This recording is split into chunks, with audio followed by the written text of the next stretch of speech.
Funding for this program is provided by Annenberg CPB to advance excellent teaching.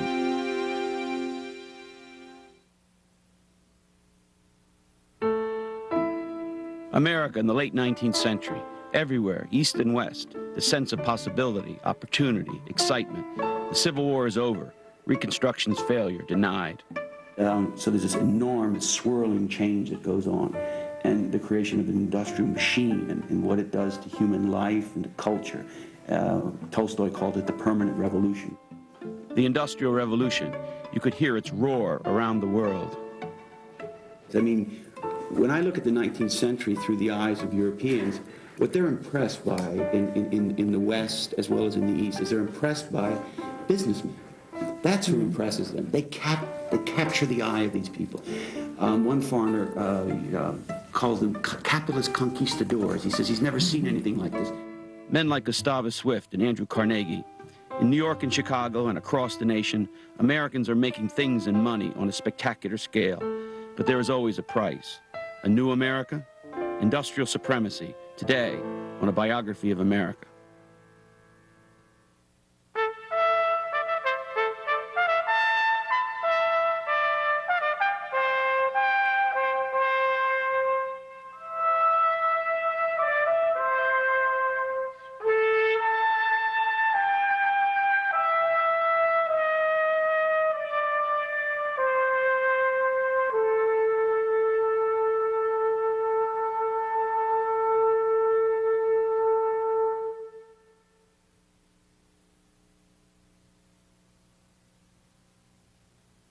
In the summer of 1877, former President Ulysses Grant was vacationing in Europe when he heard alarming news from home. A railroad strike, the great uprising of 1877, was sweeping across the country from Pittsburgh to Chicago. Striking workers were burning and pillaging industrial property and fighting pitched battles with federal troops sent to crush the strike by President Rutherford B. Hayes. Hayes was acting at the insistence of some of America's leading capitalists, and Grant was puzzled by this. During Reconstruction, Grant had been attacked by these same capitalists for using federal troops under General Phil Sheridan to protect black people in New Orleans against Ku Klux Klan-style violence. Now the whole power of the government, Grant said, was being used to suppress a strike on the slightest intimation that danger threatens. Grant wasn't the only one to note the irony. "I wish Sheridan was at Pittsburgh," a neighbor declared to the son of abolitionist William Lloyd Garrison. "Indeed," Garrison shot back, "but remember how you denounced him at New Orleans." This little exchange showed how the country had changed. The Negro issue, as one paper called it, was dead. The strike of 1877 had pushed to the forefront the issue of capital and labor. The strike was over in a few weeks, crushed by troops and canister shot. But it had awakened Americans to the fact that they were living in a new country where industry was a dominant force, industrialists, the new American Medici, and continuing labor strike, a certainty. Following the strike, the Chicago department store magnate Marshall Field donated money to the city's police force to buy an arsenal that included 4 12-pound Napoleon cannons. Chicago and other cities began constructing armories to house beefed-up National Guard units. And General Sheridan, now stationed in the Chicago area, began issuing threats against labor agitators. The better classes, he said, are tired of the insane howlings of the lowest strata, and they mean to stop them. This was indisputably a new America, and the revolution that was creating it, the Industrial Revolution, was, for the next century and more, the greatest agency of change in the history of humankind. The Civil War had spawned a new generation of capitalists: Andrew Carnegie in steel, John D. Rockefeller in oil, J. Pierpont Morgan in banking, and Philip Armour and Gustavus Swift in meatpacking. Working closely with inventors like Thomas Edison, Alexander Graham Bell, and George Westinghouse, they would radically transform this country and much of the world. In these years, America came to be known to the world as a technological nation, a nation of builders and inventors, makers of roaring steel mills, long-reaching railroads, and wondrous suspension bridges. As the writer William Dean Howells declared, It is in the things of iron and steel that the national genius most freely speaks. America's most characteristic and character-shaping achievement has been its talent for inventing and making things. And in no period was this more decisively in evidence than in the final 3 decades of the 19th century. In this golden age of American invention, independent inventors introduced the light bulb, the telephone, the typewriter, the fountain pen, the railroad refrigerator car, the air brake, the electric trolley, the Kodak camera, the movie projector, the phonograph, and the zipper. To see this new America unfolding, there was no better place to go than Chicago, a scene of boiling industrial activity and technological ingenuity. With its far-spreading factory-like environment dominated by giant industrial concerns, it was the prototypical American industrial city. Chicago hosted a myriad of industries, producing everything from straw hats to pianos. New York's small shops and factories produced more manufactured goods than any other American city. But the long, thin, crowded island of Manhattan wasn't able to support the gigantic new factories that were the mark of the age. The sprawling prairie city of Chicago was, and it was the place that most foreign visitors went to see the industrial future that America, the wonder country of the world, was hammering into shape. Chicago was the international center of meatpacking, and in its vast stockyard district, it was inventing a new way of making things that would transform the world. The Chicago stockyards are the concentrated illustration of the industrializing process that would sweep the world. If you understand their operation, you begin to understand the magnitude and complexity, the heroism and human suffering of the American Industrial Revolution. You shall find them about 6 miles from the city, wrote the visiting Englishman, Rudyard Kipling, and once having seen them, you will never forget the sight. The first impression was the scent, which could be picked up 6 miles away, a combination of mangled meat, animal blood, dung, and urine. Then there was the scale of the place. In 1890, the Chicago meatpacking industry was the greatest concentration of labor and capital in the world. More than 25,000 men, women, and children worked in this empire of blood and order, processing 14 million animals a year.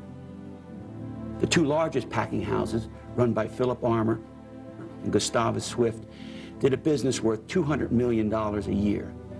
The business was based, as all American big businesses were, on the railroad.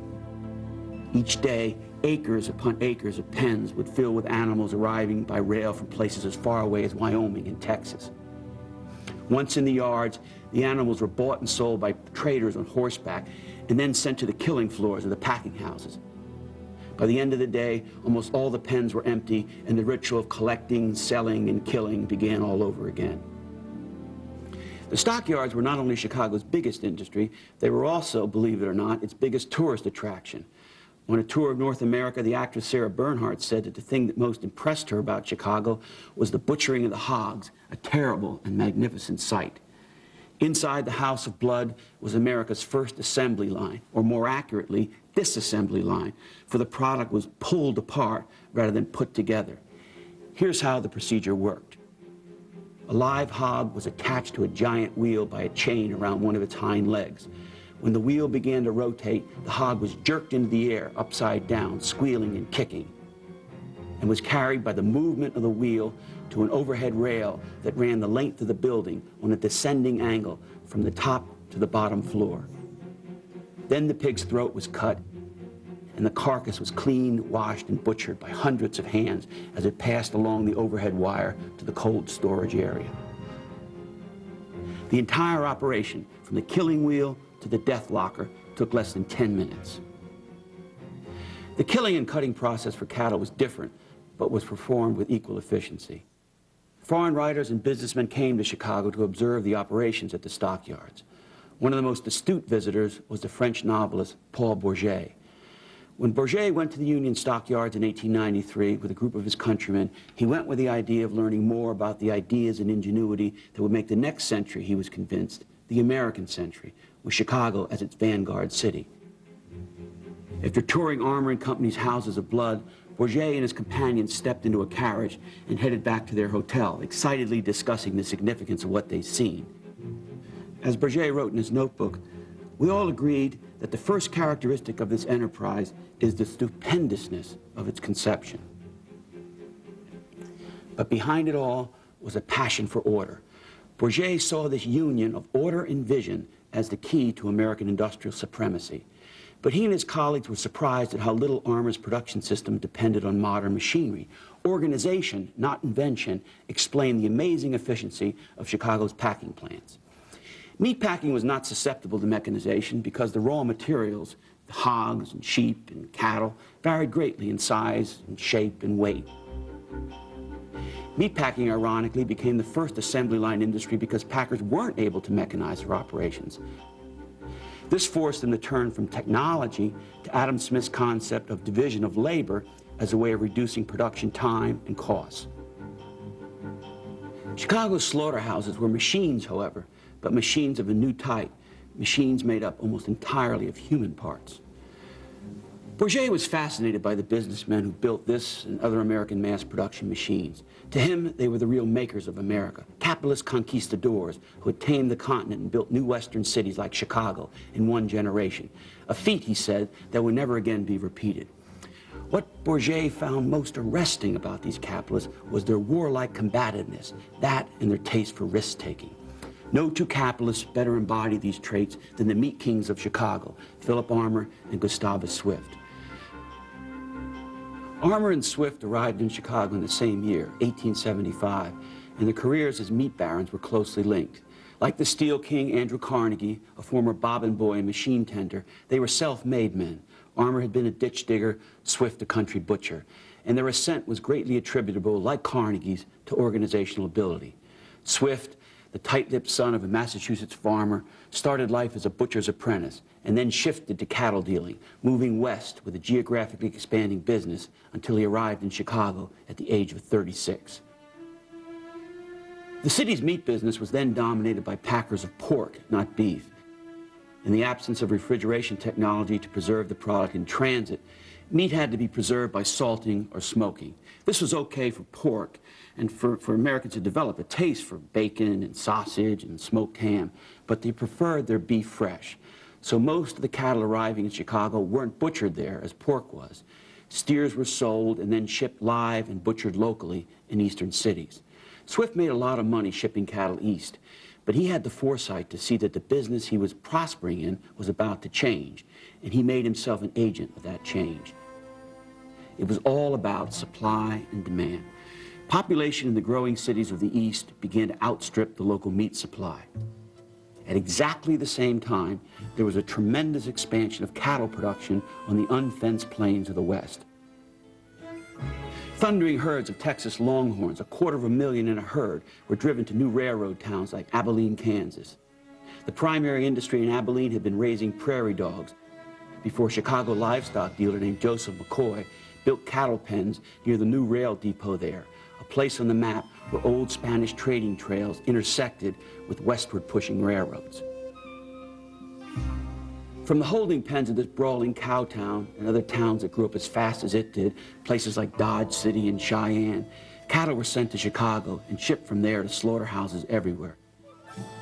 The animals, however, were badly beaten up in transit, lowering their price and edibility, and Swift, who had what his son called an eye for waste, objected to paying freight on the inedible parts of the animals, which amounted to 60% of the weight. The answer, of course, was to slaughter the steers in Chicago and send only the edible parts east. The trick was finding a way to keep the beef cool and well preserved along the way. Here's where technology and enterprise join hands. Swift began shipping beef in winter with the boxcar doors open, but that didn't work well. Then one of his engineers developed a state-of-the-art refrigerator car. This was an enormous technological breakthrough. It made Chicago the center of American beef butchering, and the meat industry became the city's major industry. After he developed his refrigerator car, Swift, with Armour right behind him, built the most highly coordinated production and distribution network in the world. A side of beef leaving his Chicago plant was stored in a freezer in New York on the very same hook on which it was hung when it was killed in Chicago. Swift created America's first vertically integrated company. This is a firm that reaches out to control the supply, production, and distribution of its products. In meatpacking, that meant controlling everything from the purchase of Western steers to their delivery of steaks to the local butcher shop. Vertical integration was the hallmark of big industries that would come to dominate the American economy. Andrew Carnegie was already a millionaire when he went into steel production 2 years after the Great Strike of 1877. Visiting a British steel mill, he was so impressed by the awe-inspiring display of a Bessemer converter that he declared, "The day of iron has passed," and he decided then and there to be a steel man. Carnegie's steel business, like Armour's meat business, had an imperial reach. Here Carnegie describes it in deceptively simple language. 2 pounds of ironstone purchased on the shores of Lake Superior and transported to Pittsburgh. 2 pounds of coal mined in Connellsville and manufactured into coke and brought to Pittsburgh. 1/2 pound of limestone mined east of the Alleghenies and brought to Pittsburgh. A little manganese ore mined in Virginia and brought to Pittsburgh. And these 4 1/2 pounds of material manufactured into 1 pound of solid steel and sold for 1 cent. That's all that need be said about the steel business, said Carnegie. By 1900, Carnegie's enormous Pittsburgh mills were producing more steel than the entire output of Great Britain, formerly the world's greatest steelmaking power. Steel was the wonder material of the age. Steel for rails, steam engines, trolley cars, steel for bridges, factories, and later automobiles, and steel frames for the new symbol of corporate America, the urban skyscraper. Steel would become an even bigger industry than meatpacking, but both industries were based on efficiency and cost cutting, high volume and full production, and men working fast, fast, fast, for the mills had to run flat out all the time. Philip Armour, like Carnegie, waged incessant warfare on waste and inefficiency. He used every part of the slaughtered hog, he said, except the squeal. Armour created an entire business from animal parts, among them glue, fertilizer, lard, gelatin, and margarine production, making a fortune on animal parts that other packers just dumped into the Chicago River. But the size and speed of his operations led to scandalously lax health standards, as Upton Sinclair vividly documented in his novel, The Jungle. Carcasses infected with parasitic worms or contaminated by sawdust were turned into sausage, and canned meat was sold with the droppings of rats and even parts of rats in it. But Armour ignored these practices until the government, under President Teddy Roosevelt, forced him to do something about them. Armour was a typical American capitalist of his time. Work was his life, and he couldn't wait to get to it. He walked to his office and was there by 6 in the morning. The big deals were usually made early, he said, before the boys with polished nails show up. Workers arriving at the office a little after 7 were greeted by Armour with a booming, "Good afternoon." His only relief from work, aside from time with his family, was his regular visits to the Armour Institute, an excellent technical school he established for boys, white and black. Armour had come up the hard way, leaving his home in Oneida, New York at age 19 for the gold fields of California, where he dug sluiceways for miners. And he wanted to give the scrubbed and brushed children who eagerly greeted him at the Institute a good start in life. Armour lived unpretentiously for a man worth $25 million, preferring to spend his evenings at home with his wife. "I'm just a poor butcher trying to get to heaven," he described himself. "I do not love the money," he told Theodore Dreiser. "What I do love is making it." By staying in business through ruthless cost-cutting, Armour claimed he was doing the only 2 things he could do for American workers, providing them jobs and affordable, mass-produced meat for their families. What Armour ignored, or chose to put out of his mind, was he ran a business that treated his workers like industrial slaves. In winter, the unheated packing houses were so cold that workers would stick their feet inside the hot carcasses of freshly slaughtered cattle. Foremen barked at the workers as if they were galley slaves to keep them moving, for in this business, speed was everything.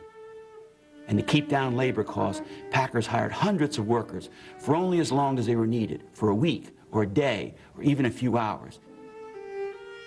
The unemployed showed up at the plant gates every morning at dawn, and the strongest looking ones, or the ones with a little money to shell out for bribes, were picked out by company guards and ushered into the plant.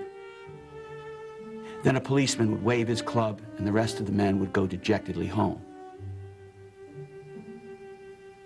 With this system, it was easier to keep down complaints. There was always a hungry man waiting at the gate to take your job. And because your job was so simple, because most of the skill had been taken out of it, the guy at the gate could learn it in a few hours.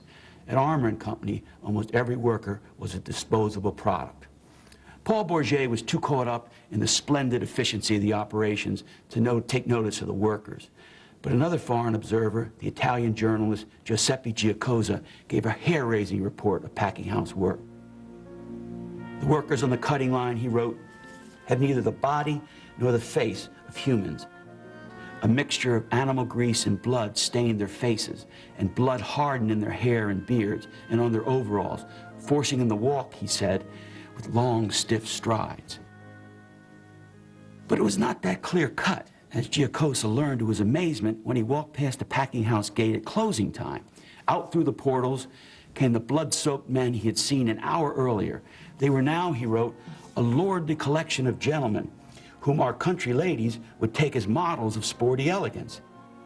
They were often tall, young, blonde, with well-trimmed mustaches and polished shoes. They wore handsome ties and plaid jackets and little hard hats. Then, in a remarkable passage, Giacosa caught the central paradox of American mass production. The Americans, he said, accept the inequality of labor in order to attain a relative equality of goods. Pride and self-esteem used to come from the kind of work a person did. With physical work degraded, self-esteem came from what workers could purchase. Giacosa was describing the best paid workers in the plant, the semi-skilled butchers, most of them Irishmen and Germans who lived in well-kept cottages in the neighborhoods not far from the yards. But in the year he visited the yards, 1898, these butchers were being rapidly replaced by miserably paid, unskilled Eastern European immigrants. By then, these immigrants made up almost two-thirds of the industry's workforce. They moved into the decaying neighborhoods just behind the yards that the butchers were abandoning. The place was called Packingtown, and it was the vilest slum in Chicago. Packingtown was a fortress of oppression, a place of stench and disease, smoke and slime. The unpaved streets were lined with acid-eaten wooden shacks, and in front and back of them were creeks and drainage ditches, so packed with decaying animal matter that carbolic acid bubbled to the surface. Children and drunken men drowned in these garbage ditches, which were hard to spot because layers of hard brown scum settled on the surface. Polish and Italian immigrants could be seen in Packingtown, picking around the local dump for kindling, for cooking, for old mattresses, and even for edible pieces of food. One of the worst places to work at Armour & Company was the paint room. There, Polish girls inhaled so much paint their sputum was blue. One year, a crusading woman reporter, Nell Nelson, took a job in the paint room to see how Armour, a civic hero in Chicago, treated his workers. It was good of Armour to build Sunday schools and schools for boys, she wrote after finishing her investigation, but it would not be wasted charity to give a little consideration to the working conditions of 13-year-old girls. But it was Dr. Carolyn Hedger, a courageous physician who gave her life to these people, who put it all into one sentence. It must be realized in Packingtown, she said, that workers are human beings. Yet these immigrants kept coming, like trainloads of the cattle and hogs they were paid to slaughter. Cattle and hogs coming from the west, Poles and Italians from the east. That was Chicago. When these workers tried to organize unions, Armour crushed them with the help of strikebreakers, state militia, and Pinkerton detectives. These packing concerns, you have to remember, were family businesses, built from the ground up by the men who ran them. There was a deep feeling among these men that no one but ownership should have a voice in how things were done. In 1885, the careers of Philip Armour and Andrew Carnegie crossed in ways unknown to them. That year, the Chicago architect William LeBaron Jenney was building the world's first metal-frame skyscraper when a load of steel beams arrived from one of Carnegie's Pittsburgh mills. Jenney was persuaded by the company's local salesman that lightweight structural steel could be used as effectively in skyscrapers as was being used in suspension bridges, like the Brooklyn Bridge, one of the supreme engineering achievements of the age. After receiving permission from his client, the home insurance company, Jenney substituted steel for iron beams on the top stories of the skyscraper he was constructing. It was the beginning of a new type of city, one never seen before, a skyscraper city built of steel. When the building was completed, Philip Armour moved in, transferring his corporate offices from the stockyards to plush offices in the center of downtown Chicago. It was an important moment in American capitalism, a great transformation was underway in capitalism and the city. The separation of management from production and the rise of the big city as the headquarters of America's biggest corporations. These changes, as we'll see, would bring forward new types of corporate leaders, capitalists more familiar with high finance than with work on the plant floor. But in the last decades of the 19th century, when Philip Armour was operating at full stride, the city that best represented America in its unique form of buccaneering capitalism was Chicago. In these years, Chicago, the city that invented a new way of making things, would invent a new type of city.